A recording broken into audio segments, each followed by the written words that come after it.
Well, thank you very much. I really appreciate the opportunity. I've been here and a lot of friendly faces, and the ability to come and speak at the Zonta conference, as well as throughout the year, as we need to continue this education and continue this, is always a privilege. So thank you for asking me to participate. The ability for us to continue to have the conversation is something we all need to do.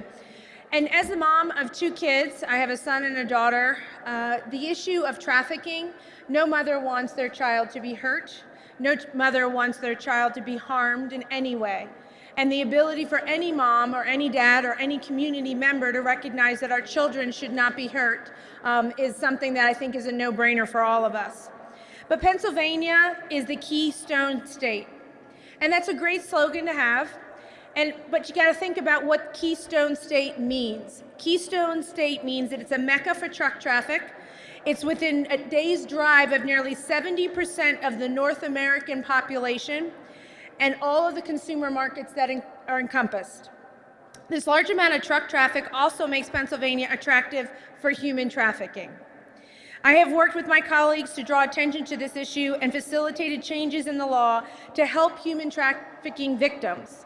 This past fall, we passed legislation that has since become law, creating a safe harbor for sexually exploited children. Act 130 of 2018 provides immunity from prosecution for certain crimes, including prostitution and drug trafficking for any minor who has been the subject of sexual exploitation or human trafficking, protecting the victims, not prosecuting them. The law requires law enforcement to report any encounter with a minor who has been subject to sexual exploitation to the Pennsylvania Department of Human Services, and in addition, the department is required to develop a statewide protocol to provide victims with safe, long-term housing, education, and skills in order to get the training and the counseling that they need. Nationally, as many as 2.4 million children run away from home each year. That's a lot of kids out there. 1 out of every 3 homeless teens is being lured towards prostitution within 48 hours of leaving home. This happens so fast, they don't even know which way is up, and all of a sudden somebody is bringing them into this world of trafficking. Statistically, this means that at least 800,000 runaway children will be lured into commercial sexual exploitation each year. Notice that we say children.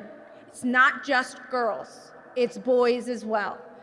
Boys and girls are both victims of sexual exploitation and trafficking. Neither are safe on our streets.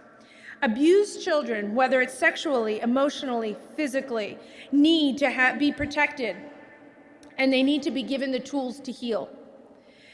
Abuse victims at any age has their control taken away from them, and giving them back that power to make a decision, have control over their lives, and know that they themselves can make decisions for themselves, that is the first step for healing, and that's what we need to give back to these victims. In 2012, the Pennsylvania National Human Trafficking Resource Center Hotline Notification Act was signed into law, and this law requires certain places such as massage parlors, adult entertainment enterprises, welcome centers, rest stops, airports, train stations, and truck stops to post signs about human trafficking in various languages. We've all seen the signs when we go into the bathrooms about, are you being hurt? Are you a victim of sexual violence? This expanded that out there to make more locations to say, are you being a victim because you're not alone? That message of not being alone more and more needs to get out there, that it's not just them, there's others out there, and that there's resources and people that want to help. The hotline is heavily used, and in just the first 6 months of this year, 246 calls were received in Pennsylvania. This compares to a total of 562 in 2017, 558 in 16, and 513 in 15. So more and more we're getting the word out. The ability for us, 199 cases were reported, while 157 cases were reported in all of 16 and 111 in 15. In closing, I just want to say thank you for attending this rally and helping to raise awareness about human trafficking. It's imperative that we continue to raise consciousness about this important issue and have a voice for some we may never meet, but they need us to be their voice and get them out of a situation not of their own making. It's a criminal situation. It's one where their voice and the voice of victims needs to be heard and not forgotten just because it happens behind closed doors. Thank you.